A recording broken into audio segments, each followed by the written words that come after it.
Alright guys, so here are some modern productivity applications that have different ways of helping you get things done, starting with Facedown. And this is a simple but effective idea done right. So on the surface, it's just a focus timer with preset sessions like 5, 10 or 60 minutes, but instead of only showing you how long you work, it also tells you exactly when you'll be done. So it feels more like setting a clear endpoint than just starting a countdown, which makes it more easier to commit. So the real hook is how the timer actually works. It only runs when your phone is placed face down. So when you start a timer and you leave it face up, it pauses with a blunt reminder that you are not staying on track. But you flip it back down and it continues. So that's one interaction forces you to physically step away from your screen, not just rely on willpower. A very small shift, but it actually makes a difference. And in the next tab, you will see your history stats. The UI is incredible too in both light and dark modes. So it basically takes you off your phone screen, forcing you to get on with whatever you started the timer for. And that's incredible. And then here is a different one. It is called Slothy, and this one strips the to-do list down to the bare minimum. Just 2 lists, so you have today and tomorrow. You can add a task with emojis and a reminder, decide where it belongs and move on. So if it matters now, it stays in today, and if not, you can push it to tomorrow. At midnight, everything rolls over and you start fresh again.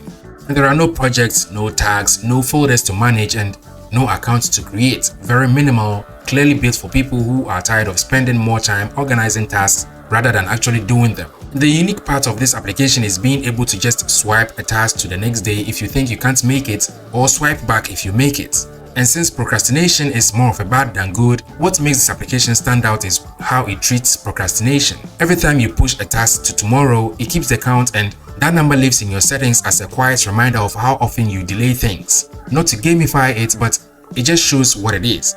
Plus, there is a daily reminder in the evening to remind you of unfinished tasks. It's a simple system, but if you stick with it, it can help you focus on what actually needs to be done today. Moving on, this one is called Unlck, and it takes a very different approach to productivity. So instead of giving you a long list to manage, it limits you to just one active task at a time. Everything else stays locked until you finish what is in front of you. So you can add your tasks as usual with deadlines and repeat mode if needed. But once you start, the focus stays on the current task and the rest will be locked. So progress only happens when you complete the current task, which pushes you to stay focused instead of constantly switching between things. It's a simple idea, but it changes how you work. You know, the approach from most applications is trying to help you organize everything at once. This one goes the opposite direction by removing that choice completely. So you finish one task and the next unlocks. So if you struggle with distractions or leaving things half done, this kind of setup can actually help you build momentum and get through your list without overthinking it. Another one with a different approach is called Wheneri, and this is built for the kind of tasks that don't follow a strict schedule. It helps track the last time you did those tasks you don't do every day, so setting fixed reminders doesn't always make sense. So instead of forcing routines, it shows you when you last did something and you can add when you are likely to do them again. So for example, if I cleaned my backyard today or a week ago, I can enter that and add a repeat mode to, let's say, every 7 days. So it will display when I last did that and when I might do it again. Everything laid out cleanly in a calendar as well. The app stays simple, but it still gives you enough context to stay on top of things and quickly mark tasks as done. It doesn't require accounts, it works offline, so everything from house chores to health to social check-ins and other habits, there is no pressure to follow a strict system. But this application helps you track when last you did them and display when you will do them again depending on what you input. Then for the minimalist, if you like productivity applications but can't deal with clutter, this is worth a look. It is called Just Do This, and it keeps things as simple as possible. You open the application, you are met with a clean screen to add your daily tasks, no extra options, no setup. Once you are ready, you hit begin and it switches to a full screen view where your focus is getting things done.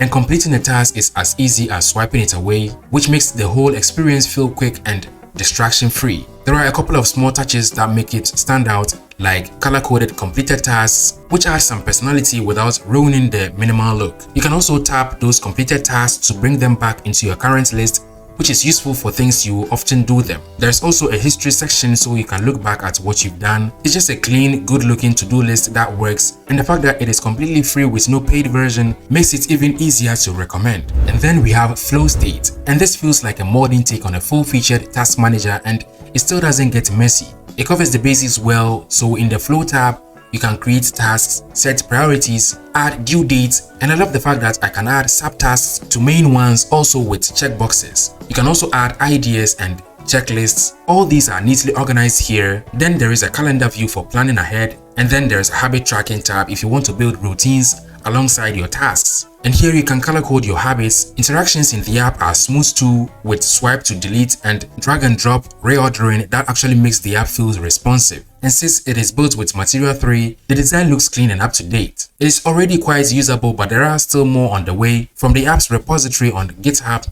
features like reminders, widgets, mood tracking, and extra themes are still in development, along with some UI improvements, but even in its current state, it is very usable, clean and smooth. And so if you want something that can handle both tasks and habits in one place, FlowState is a free and open source option you can try out. So all these are recently launched modern unique productivity applications that can help you in certain ways. So let me know which one of them you'll be installing. And if you missed my best apps of the month of May featuring some amazing applications, click on the card on your screen now to watch that. Leave a like, consider subscribing to the channel, and as always, thank you for watching.